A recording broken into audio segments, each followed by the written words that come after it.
Welcome on back to the Proving Grounds presented by or powered by Verizon. I'm Mazel, joined by Jolly and Smacks yet again as we are into the first or second, I guess, series of the day. It is Cloud9 versus Dignitas Academies. And I've got a little fun game here. You know, a little bit of a nostalgia hit. I know you guys are both excited about this one because of the implications, but we're going to play a little game called Who's That Proving Grounds Player? And we'll bring up the graphic now to show it off a little bit because I absolutely love what our graphics team has been able to do with this one. But the name of the game is I've got two players in mind. We're going to start off. See, it's perfect. I've got two players in mind. We're going to do each one separately. I'm going to start with one. I'm going to start naming off some trivia about these players. And you can interact with the trivia as you will. If you think you have a guess, please hold it till I get done with all the trivia, and I'll let you guys guess. No cheating. There's no silhouette of the player. You can't tell who it is ahead of time. I'm looking at you, Mark Z, and Cubby with his big brainness. Oh, goodness. All right, let's get it started here. My first player started on Mammoth Academy in 2019. Does lower the risk of your guesses a little bit because it is an OS player, and we have a sparing few of those here in the league. Went to Worlds with Legacy in 2020. Went 3-1 in playing groups. Also eliminated Mad Lions, the EU seed there. Some would say arguably the best performance by an OS team at Worlds. So some fun stuff there. Yeah. Was also universally considered the best untapped prospect in that 2020 year into 2021 from O's by a lot of the community. Okay. So we're whittling some stuff down. He's also lauded for his in-game work ethic and especially the way that he approaches the game, even if he's put into particular situations as he has been this year. You guys have any preliminary guesses on who this OS player could be? I just gotta ask. It's on one of these two teams, right? That we are watching in Cloud9 Academy. I will give you that Academy. one. Yes. Okay. All right. I'll give you that one. So I was gonna say there's several OS players at least in our earlier series too. Okay. Well. So we whittled it down a little bit more, but if you want a refresher, he did start 2019, was on Man, but the big namesake was Legacy for him. Okay. I think it's King. That's gonna be my guess. That's your final? Jolly, do you have any guesses? Do you have anybody you think it is? I'm gonna. Here's the problem: is I don't know. For a lot of these OS players, I'm gonna say it's JJ. All right. JJ is unfortunately not an OS player, but we did have Isles as our Proving Grounds player. Man. As it is the other OS boy down there. You almost got it, Sex. But it is your boy Isles. Support differential. Had a feeling. Just was so incredible to see this guy, come in to NA and be able to work at himself on Cloud9 Academy after having, so much presence in himself, so much spotlight to himself after the Legacy run in 2020. I did know who the Oceanic players were in this series, so it was a 50-50 for me, and me and Jolly still got it equally wrong. So. It was close. It was close. All right, you were around the right area. But Jolly, keep that in mind for sure, as I do want to move on to our second character in this Who's That Proving Grounds player bit. First one was Isles. This one started competitively on Monster Kittens in 2015. What a name. Just shout out to developmental. Attended the University of Toronto, so some lauded scores there. First franchise team ever was FlyQuest Academy. First place in Academy in 2018. I don't know if that shakes any bells or whistles for you. I think these next ones will. I'm going to throw the very loose one first. He wants to be a chef one day, which I feel like actually a lot of our players want to be chefs. I don't know why. That's a thing. We had a player response survey. Yeah, I guess so. These ones will probably give it away. He is Canadian in his nationality, or at least his place of birth, but his nationality and a lot of his background is Peruvian.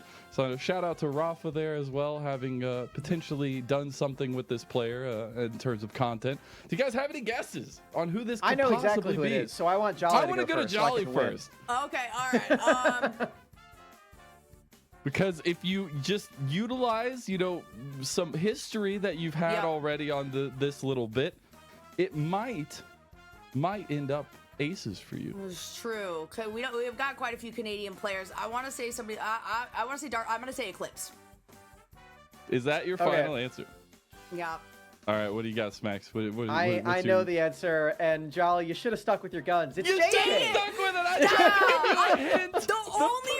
The only reason I didn't say Darshan is because I figured we already had a C9 player. But it's JJ. It's JJ. Your first guess on the bit when it was yeah. ours was the correct one for this one. So your head was in the right space at least. But I do really appreciate being able to see these guys performing. Obviously, a lot different stories coming into this one in specific, but both of them being able to show up when it matters. We'll see if JJ can do anything to bring Dignitas back into the series as Champ Select is ready for our second game of this best of three. So Jolly, Smacks, take it away. Alrighty, we're gonna do better moving forward here. Of course, maybe I won't have any more games to actually go up against you in your Smacks, but this is game number 2. That means it's match point now for Cloud9 Academy, and we do have side selections locked in here, Smacks. Dignitas Academy has stuck with the red side. Yeah, so they're looking for more counter picks on their side. I really like that idea. I do appreciate them going for a counter pick specifically in the top lane. It did not work out in that last game, though, and I think they needed to come in with a different strategy, maybe banning away that Gnar, as it is a really safe blind pick for Darshan, and trying to get something more dominant for Eclipse in that lane. I think that's probably something that they're looking at. Maybe just looking for a full counter pick in mid as well, because that's also very influential. Yeah, when you have the Aurelia ban come through, the anticipation of maybe a Gnar as that pick should absolutely be there, but it ended up being Ahri as the ban away for the final one for Dignitas Academy, but we're going to have to see how things pan out. Ban phase so far staying the same for Cloud9, aside from that Zeri being replaced with the Lee Sin. The Lee Sin swap around. Yeah, and Dignitas are going to go for the 3rd jungle ban instead, too. Removing most of Malice's pool, because I don't want to say that Malice's pool is small, but he's only played 5 total champions in the entirety of this split. Those are 3 of them. The other 2 are Udyr and 1 game of Shyvana. That was a week ago. So maybe he can pull out the Shyvana again. We're going to have to find out as the rest of this draft plays out. Isles back on the Karma that he played in the previous game, and Spawn and JJ are going with the Jinx and the Nautilus. This is their most played duo of the entire year. Oh man, this is always rough. When you get taken down and the team that took you down says, hey, I liked what you had on that Udyr, but let me show you how it's done. And if there's a player that's going to take those chops for himself, it will be Malice, the Udyr locked in. But otherwise, keeping things the same, Cloud9 Academy for King has locked in that Ezreal once more. Same duo in the bottom. There it is. There I was wondering. Yep, I was wondering if Xe was going to match farming jungler with farming jungler again, like he did in the previous game, but with Lee Sin available, it's just too enticing for Xe. Going back on his signature pick, and yeah, he has been branching out recently, but this is still by far his most comfortable champion. He's been so good at Lee Sin for like as long as I've been watching him, really, and that's been years. Yeah, that's one that I kind of expected, and that's why Cloud9 had actually banned it out previously instead of banning the Zeri. I think the recognition here that they wanted to kind of stick with what works well. I really liked Isles with that Karma in the previous game, and of course King was just kind of able to run circles around Spawn and JJ, so that's going to force them onto this Jinx. The Orianna taken away by Dignitas Academy. Of course, they just ran that one earlier for Darkwing, so a few more options for Cloud9 Academy, and it's just going to continue with these mid bans. LeBlanc is the next. And I wonder if this is still going to be a blind pick mid for Darkwings again, as they are banning out some of the really big, annoying champions to deal with for this mid lane. With Orianna banned away, this does open up things like that Rise that Darkwings could possibly select. Victor gone too. It's feeling to me, again, Jolly, that he's going in that direction. Rise is an option. I already mentioned the Azir in the previous draft too. Darkwing's very comfortable on that champion. And when you're in dire straits in a series like this, you kind of do just want to go get a win on your comfort picks. And that's seemingly what Dignitas are doing. Yep, the final ban now coming through from Cloud9 Academy. I mean, we know Copy is a beast on that rise as well, so that is always an option, especially when you want to play quick. And as Dignitas, if you want to match the speed and take something away from Cloud9, that's certainly a way to do it. It will be the Gwen that we were talking about a little bit earlier that's taken away as that final one. And it's actually going to be the Ahri that Darkwings decides to run here.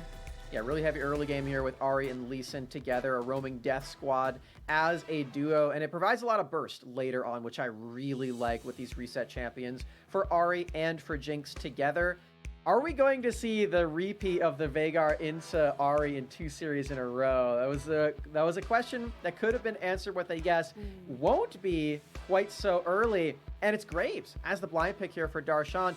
Gwen off the board. He's not going for the same Gnar that he did in the previous game. I think part of that is because they decided not to ban Irelia this time around. Yeah. And that does give Gnar a big problem in that lane. Yeah.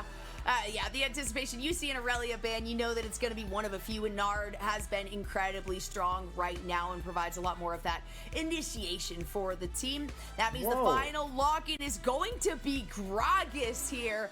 All right. I think this is Graves mid, Jolly. I think it's going to be Copy piloting the Graves. That's so cool. I wonder how this matchup is going to play out into Ahri. This is not one that we've seen very often. Most often we've seen Graves piloted in the top lane with the Hullbreaker build. Of course, we are on 12.5B, so that was hot fixed. It was nerfed a bit as well on the patch, so significantly weaker on range champions in specific. I wouldn't expect you to build it on mid lane Graves anyway, so for Copy, we're just going to have to find out what this is all about as the Jace lock-in.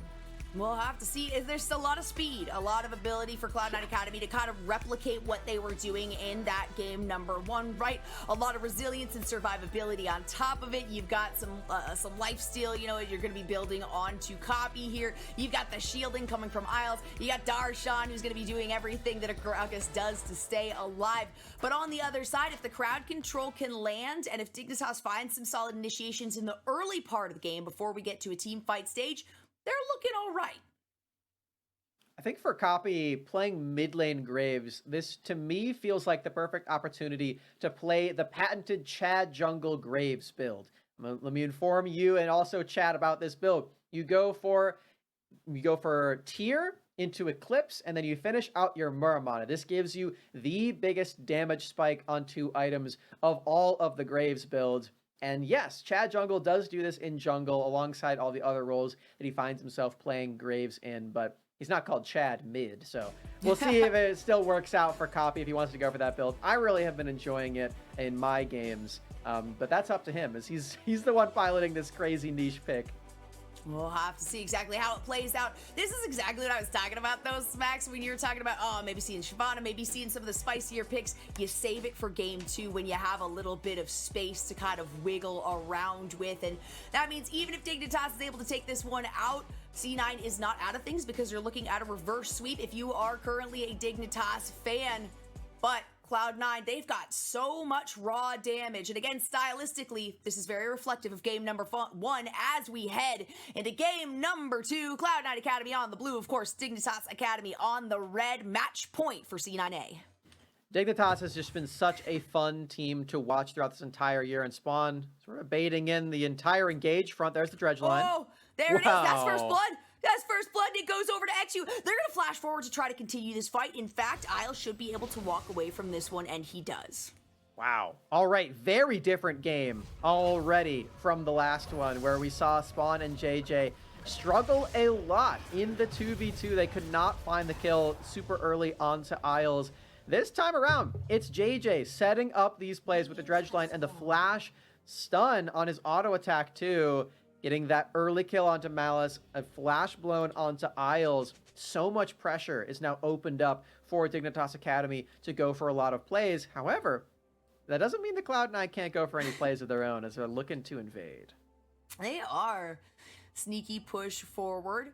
And they do have eyes here. XU onto the opposite side of this.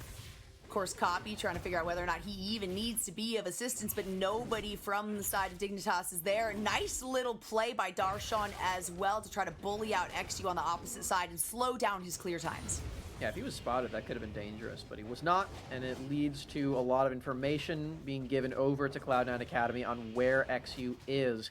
And if XU doesn't think quickly here, he will just be completely out of a million camps right now. Malice has only farmed the opposite side jungle. He will completely clear out this entire quadrant. XU, he is moving to the opposite side. He might actually be aware of this one and read this correctly. Nice initiation there onto XU. Of course, Copy should just be able to navigate away from that one. XU continuing to be very aggressive on these plays, though. You gotta make up for that response from Cloud9. And I'm pretty sure that the Dignitas ward did spot Malice on the bottom side of the rift right there, too. So XU, counting the CS on the jungle camps on tab, should know that all of that quadrant is completely cleared out, and he can go and do the exact same thing to Malice right now. This is a really smart path. I don't think he's going to have enough time to take away Wolves, so it won't be completely evenly matched. But XU, thinking on his feet, will make the correct play on the rift, and he is still in this early game because of this. I'm really happy with this early awareness from XU. He's continuing to push forward as well, and he is actually going to go for those Wolves. Has the quicker clear time over Malice, and that means that Malice really doesn't have the opportunity here for vertical. And I heard from Production, thank you, Production, who was amazing, that Malice was actually not spotted out. So even more confident in a pick there by XU to decide to stick around and clear out the entire side of the jungle there. That is a shock to me, as that ward was in that brush, but that's neither here nor there, I suppose. It's Malice. Level 4 off of his full clear. I think XU left a little wolf alive too, so a bit of a nuisance there for Malice in this early state of the game. Really nicely done there from XU and his team to set up for that first blood and continue punishing onto the opposition here. Eclipse taken very low. Yeah, Darshan has been taken very low already a couple of times. He does have some resilience here. We can see those potions were all used up, and it's very little mana now at this point. If you're going to be making moves as either of these players, you better know that you've got a jungle somewhere in the wings. And of course, as we can see, both of those jungles are on the bottom side of the field. Malice spotted out there in the river. JJ has Hex Flash, so they actually can get over this wall without flashing at all. Here it is. Isles does not have Flash at all. Of course, the awareness is there. There was a ward on the side of the dredge line, barely missing right in between the two members of Isles and King. Malice is in the wings, maybe going to try to make a bold move up and around. And we do see the ping coming out that is what he's going to be looking for, walking right past Gromp. And no, he's not going to try to find the pinch play right there. A little too aggressive for his taste. Oh, this is pretty cool. Spotting out XU on this Gromp means that Malice can come in and take these wolves and just go back to farming as well. He doesn't even need to interact with the enemy team's jungler. Spotted there, so XU knows his wolves are gone. See what the response is going to be in this river. Malice looking again, perhaps, onto XU. And turns out, after all this, Malice gets the wolves, and JJ and Spawn take a pretty rough trade because they did not land that dredge line onto Isles. And Cloud9 keep themselves afloat in this game. These jungle moves have just been so cool in this early game. Oh yeah, from both of these teams, absolutely. XU, I'm so surprised at the confidence that he showed there. Probably left at the proper time on top of it, but the little bit of pressure that Cloud9 has gotten has allowed them to take their recalls and feel quite comfortable about that. Darshan TPing back up.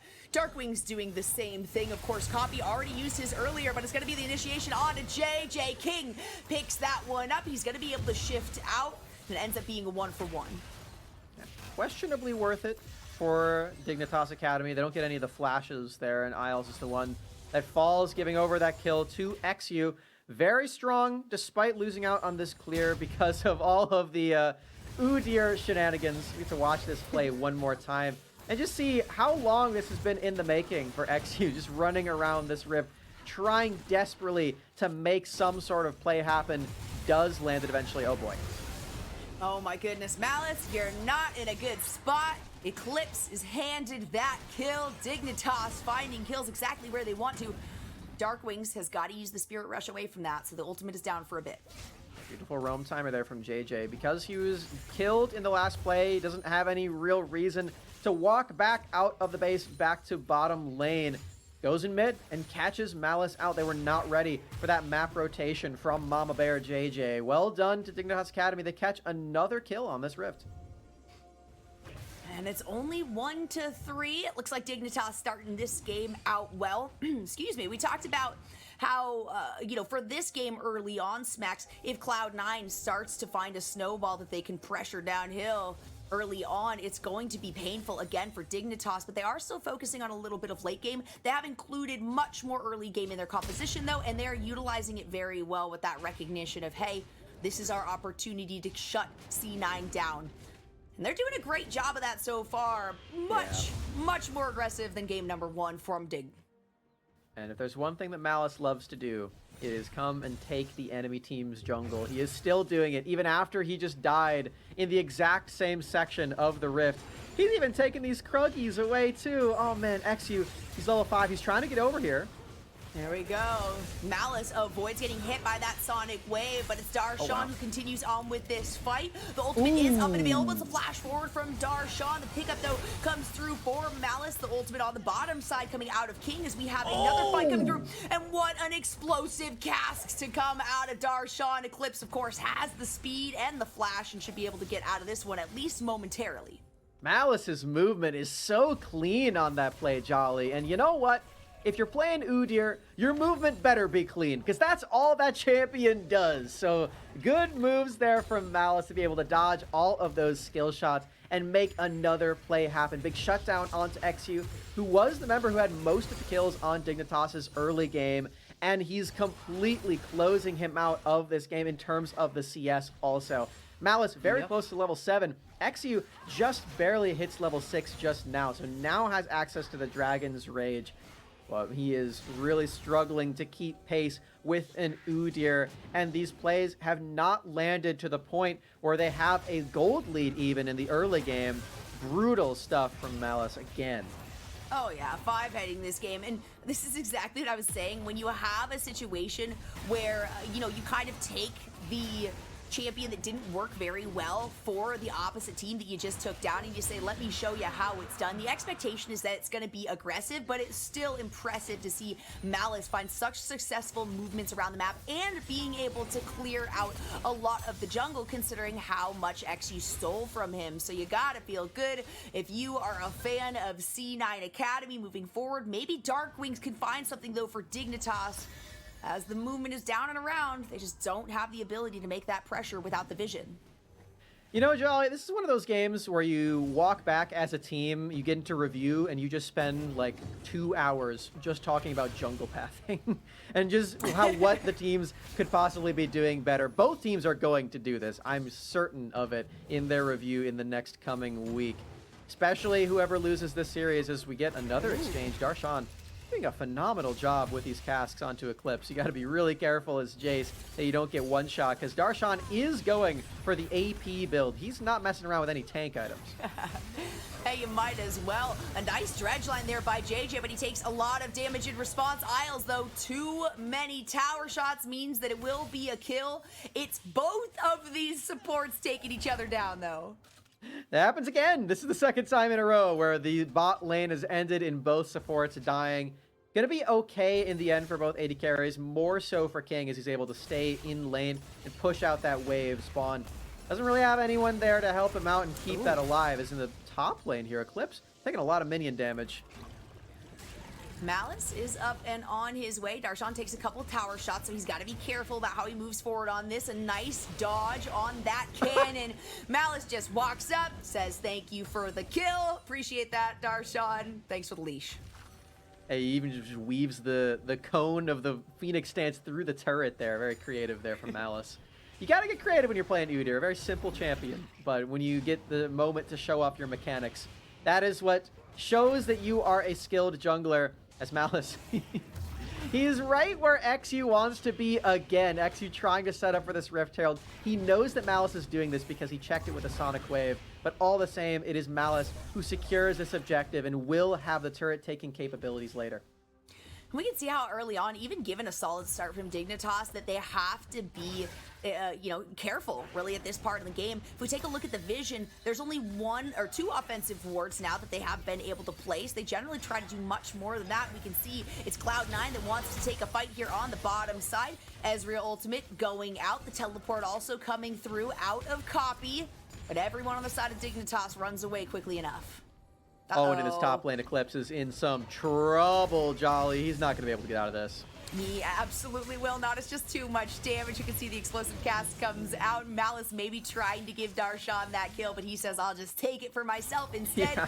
You have 3 assists. Now on the bottom side, JJ finds another nice dredge line. Spawn throws out the super mega death rocket to try to reinforce as much damage as possible. Copy still down here on the bottom side, though. Takes down 1. XU finds King. It's a double kill for Copy. Spawn has to flash away from this and is completely out of mana. Can't use the rockets. Can he do the damage necessary? Unfortunately for him, no, but Copy finds a beautiful triple kill. Oh, he's so clean on the Graves, Jolly. You can tell they've been practicing this champion, because this is not one that you just pull out and look this good on in a quarterfinals matchup, no less. Copy styling with the triple kill off the back of that play.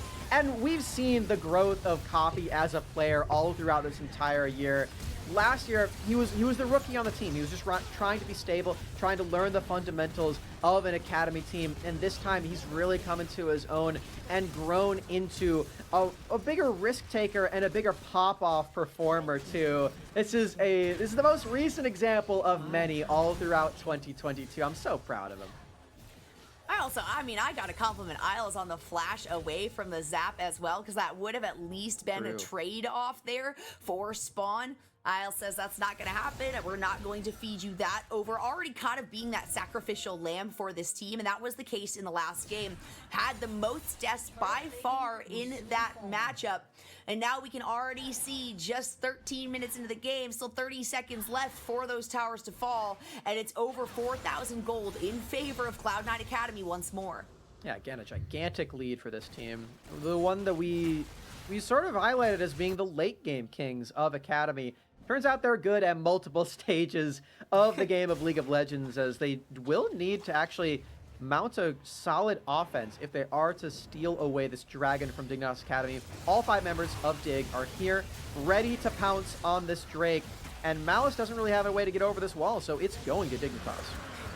That just shows how scared Dignitas is, though, of this team. It's a pinch here. Copy on the backside. A nice smoke screen to ensure that Ezreal's not able to do much. XU on this side as the Lee City's Dark Wings able to get over the wall, given that Spirit Rush. Darshan chasing down Spawn, though, has 3 levels on the guy. The explosive cast does not do exactly what he wants it to, and Spawn will likely be able to get away.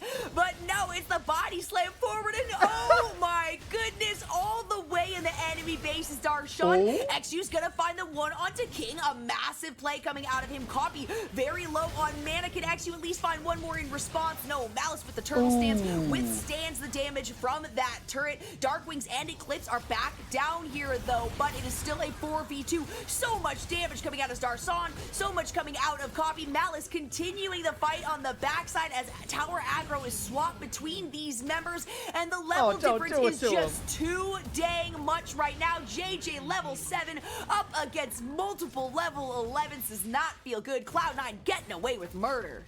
They really are. They're having so much fun on the Rift right now, Jolly. As a team, they're just diving so many structures.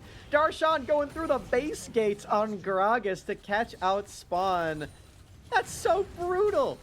This Dignitas just trying to live, Cloud9. You gotta let him go back to base at least. Try to make him feel safe under their own turrets, but no. Cloud9 destroy another team fight and prove that that dragon was not worth it in the end. Dignitas punished massively. Let's just watch this wild goose chase under the base again. Oh man, that's so mean. they've got families, you know, they've got families, man. How are you gonna do them like that? I feel like we're kind of watching some cyberbullying here, Smacks. I feel like maybe we got, it's almost report time on this side, and Cloud9 is just gonna continue to pressure forward. I really do admire also the tower aggro swap that we see coming through here from Darshan, and then Isles also on the backside. Same thing with Malice, and the continuation of this fight. Malice says, thank you so much for that dredge line pull, JJ. Now I got you. It was a 4K lead before that fight, and now it is 8,000 for Cloud9 Academy, making their way toward the next stage of the tournament. Nice dodge there for King, and they are just doing such a phenomenal job in every single one of these skirmishes. They have really grown together as a squad, and this has been one of the Academy teams that was most heavily affected by the visa issues for the LCS at the start of Spring Split and during lock-in. They had to play with 3 whole substitutes on their squad. So the fact that they were able to bounce back from that one and look this destructive as an entire unit speaks volumes. It's pretty insane. We see that ultimate coming through from JJ. It's a nice charm by Darkwings to ensure that King goes down. XU is on the run. He doesn't actually need, yep, there it is, the ward hop over the wall. Copy and Malice teaming up to try to go for XU, who's on the run here. Darkwings has the speed to get out, and this is just C9 playing with their food at this point, Smacks.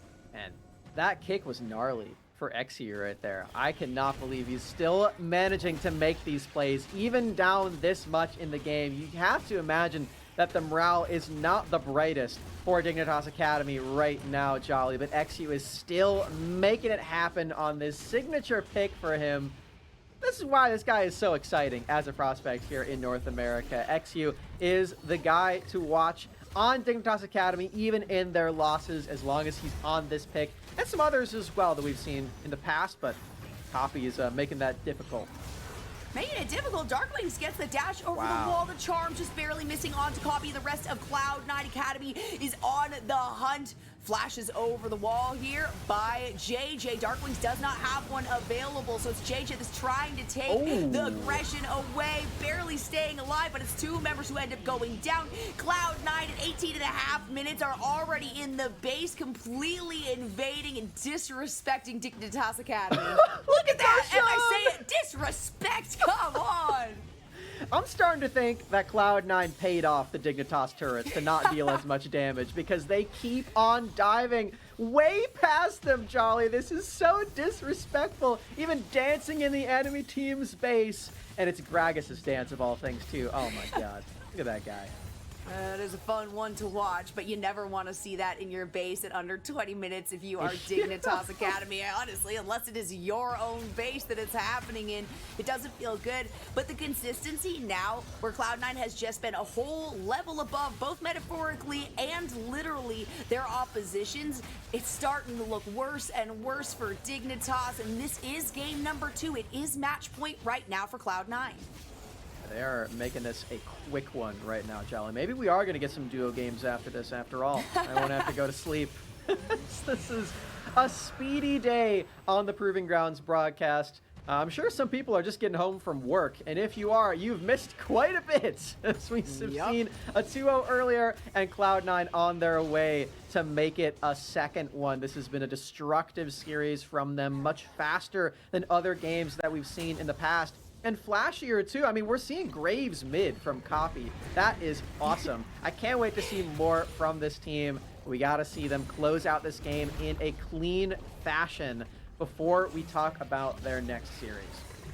That is one of my favorite things, too, to see a team that takes down their opponent pretty decisively to start things out, and then they're like, all right, let's have fun with this next game. And if they can really flex their muscles, it ends up being a situation like this, where Copy on this Graves hasn't gone down a single time, has been ahead of his opposition every time, and no way with a teleport. It's expended by Darkwings, but he gets taken down with the ultimate there from Copy. I guess Darkwings was convinced that he was going to be flanked there and tried to teleport out. But all hope is lost in the end. Copy flashing forward to make sure to get the final nail in the coffin. And even with that Jinx rocket, just helping out leash over this Baron. Unless XU can get in here, this could be doomsday already. 20 minutes in the Baron. Is the TP on the backside, though, by Darshan. He's got his ultimate up and available. The split fight is coming through. Copy over the wall. It's XU as the target. He's going to be able to find the one. Darshan on the backside. So much lockdown coming out of the little crowd control that Cloud9 has a double kill picked up right there by Copy. King finds one. Another teleport available here, and it's Copy going down to the bottom side of the field. A nice pickup here by Darkwings, but Darshan is continuing on the chase. The Spirit Rush has been expended by Darkwings, and now once again it's being bullied in their own base as Dignitas Academy.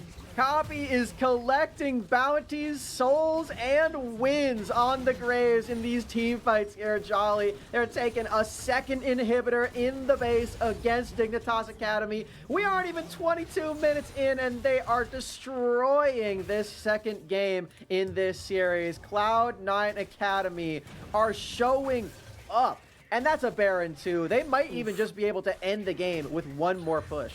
Don't show us that goal differential. I don't want to no. look. I don't want to look at that. That's illegal. I don't want to look at that. Particularly Copy. We're talking several thousand for every showing single. that Yeah, off. thanks for that. Thanks for showing that. And then let's not see it again until the game is No. over. I mean, this is a Nightmare situation. fuel.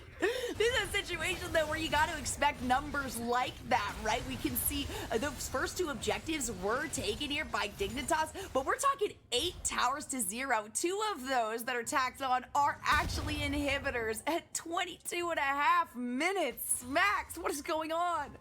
I'll tell you what's going on. This is the Cloud9 Renaissance right now, Jolly. Cloud9 Academy are getting it done, and they are showing why these players have been so dominant in the Academy League for so long. I mean, Darshan, his tenure speaks for himself. He's been around since the dawn of time. He's a dinosaur at this point. But he's showing again why he has not quit, why he keeps getting signed year after year, because he keeps winning. And it's mostly for Cloud9 in recent years as well. This guy, Mr. President, has been doing work on this roster, and Copy doing the same. Oh my goodness, Copy.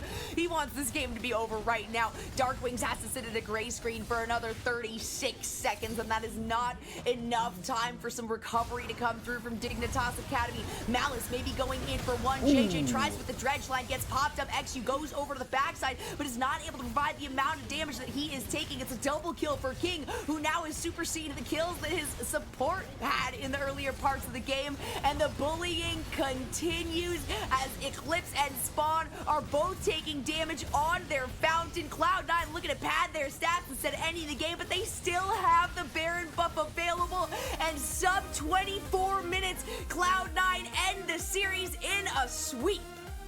That was less than 50 minutes of total game time today here at Jolly. Cloud9 Academy have shown us one of the most dominant series of all of Proving Grounds this split. That was gross. And this is a team that just got a 2-0 against Immortals AoE before this also. Dignitas Academy are no slouch. These guys have been putting in a lot of work, but that's nothing compared to Cloud9 Academy today. What a performance. That was so brutal.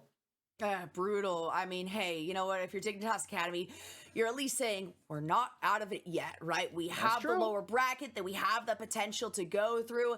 And on the other side, if you're Cloud9 Academy, you're saying, awesome, we get to go up against a heavy opposition next in Team Liquid Academy, who earlier just took down FlyQuest Academy, that are now also in the bottom portion of that bracket. So you know what? If you're in the lower bracket, you get a day or two to say, okay, we got to see what our matchup is going to be. We got to see how a little bit more of this bracket kind of rounds out. But the expectation for the day was that Team Liquid and Cloud9 would come out ahead. I do not think anyone anticipated under 50 minutes in total games, though, Smacks. That's just brutal. It really was. And we can't say it enough here. Huge congratulations to Cloud9 Academy. They will be playing against Team Liquid Academy in the upper bracket semifinals in about a week's time, if I am doing my math correctly, which I usually am not, so don't trust me exactly on that one. But I don't think it's this week. I think it is next week. Right. Some really great performances, from both these academy teams today, and I'm really proud of Cloud9, man. These guys have done such a phenomenal job all throughout this split of ramping up. We already talked about their hardships with all the visa issues, the roster issues, but they've really come together. They're peaking at the right time, and this is a new layer to them. These guys are the late game kings, but they just gave us some of the fastest games of the entire tournament. Yeah, I mean, you know what? That's one of the things that you look for in a team, especially a team that kind of has some hiccups at the beginning of the split, the beginning of the season, the series for themselves, and that's improvement, right? And we've seen so much coming out of Cloud9 Academy. The expectation, too, is that this is going to be an upward climb for them, right? Exponential growth, especially when you've got this much veterancy and also this much of an opportunity for new players to kind of pick up a lot of girth underneath their belts. We're seeing exactly that happen. Composition's beautiful, positioning beautiful, execution on the team fights miraculously spectacular. I mean, we can talk up Cloud9 all day long. It was still hard fought by Dignitas, but clearly this could have been a learning experience for them. Hopefully it was, and the expectation moving forward is that they're going to find more success in the lower side of the bracket, but you're just going to have to tune into more proving grounds to find out whether or not that is the case. We will be taking another quick break. Hopefully when we come back, we will get an interview with Mazel and one of the players on the winning team, Cloud9 Academy. So don't go anywhere just yet. We'll be back with the end and the wrap-up of Proving Grounds today. Welcome on back. We've got the post-game interview powered by Verizon. I'm Mazel, joined by Cloud9 Academy's Copy after some dominant and quick games today in their best of three to move on in the Proving Grounds. Copy, my dude, first question I gotta ask, I foreshadowed a little bit to it. Is the Lethality Graves mid just a Chad pick for you, or what's the answer here? What do you got? Well, I'm just trying to expand my 80 mid champion pool, just in case, like, going further on, if like Tryndamere or like all these other 80 champs get banned, I can just pull it out. It worked out fine today, but I still have to do more research on the tech. I'm not sure if it's like actually a stable pick or it's like strong, but it definitely gave us the win today. Yeah, definitely pulling out some mechanical prowess there on the Graves itself. Is it just the lethality that's kind of caught your eye? Is there possibility to go the more tanky route, the shield bow, those kinds of things? For me, I prefer playing Graves as a lethality carry. I feel like all his spells are AoE, so if you just build a lot of lethality and damage, you can just hit everyone for a lot of damage instead of being just tankier and not doing as much. But that's just my preference. Maybe it's different in top lane. It's a little spray and pray, but it actually works out in League of Legends in that one. Next up, Team Liquid coming up hot in their own series. Took them a little bit longer than you guys. And for you, does that mean anything? Being able to take or potentially take down one of the tournament favorites? Yeah, I was gonna say, I think us and TL are like the top two teams in Proving Grounds. So yeah, I feel like this match is like already a preview of the finals. So it's always fun playing against them. I think they're a solid opponent for us. And yeah, looking forward to it. Do you have anything to say to Harry to get a little bit of blood boiling or anything along those lines? Any competitive words? No, I don't want to trash talk him. All right, I think he's actually the winner. One of the better. Well, hey, there you get a little bit of praise. So I like it. So I will say it was a dominant series from you guys. Was there anything different that you guys approached in prep coming into this, next round of the Proving Grounds, and especially having the weekend off a little bit to recoup some of those ideas? Was there anything that changed for you guys in the build-up? I think in scrims, all we're practicing is just to make our game more stable. I think our idea on the game is already solid as a team, and we just need to perfect it bit by bit. So I think we're just working on our style and trying to perfect it. And I think it's going well. I think our scrims are going well and we're learning a lot. I like it. I always love to hear that development. That is what we're here for, all in all. I will ask you, Copy, we are on the LCS channel. Maybe there's some Copy fans in the chat, but maybe some fans that don't know anything about you or lightly know about you. Do you have anything to say, a little bit of your journey to this point? Yeah, I've been playing League for a long time, I think with this opportunity at C9, I just want to show everyone that I'm a capable mid laner and I definitely want to be in LCS, if not next split next year, and prove to not only the fans, but myself that I can hang with the rest of the mid laners in LCS. And this one might be a little bit more intrusive, but what would you say your personal key to success is as a player? What makes you stand out? I'd say that I'm more so of a diverse player in mid lane. I enjoy playing a lot of different play styles, and I feel like I can pick them up with ease and comfort. All right, I can appreciate that, and we get to see it unfold every time you take the rift, man. It's been impressive. I want to give you one last little bit to give any shout outs, anybody you want to talk about here before we let you go. Yeah, just quick shout out to my team. I think we're performing really well, and yeah, looking forward to more Proving Grounds next week. Hey, got to keep the streak alive there in the upper bracket. Thank you so much, Copy. It's been a pleasure to talk to you. Have a wonderful rest of your day. Thanks for having me. All right, that will be it for the post-game interview powered by Verizon. Thank you to Copy. We're going to bring back Jolly and Smacks to round out the day. We thought it might be a long one. We had that first series that seemed to want to go the distance with all the time in each game, but then Cloud9 made it a quick and easy 2-0 sweep to finish it out, Jolly. Yeah. 2-2-0 sweeps, you know, especially as you get farther and farther down the bracket, you kind of had the anticipation that games are going to be closer, series are going to last longer, but that was not the case for today. It was dominant, it was defiant.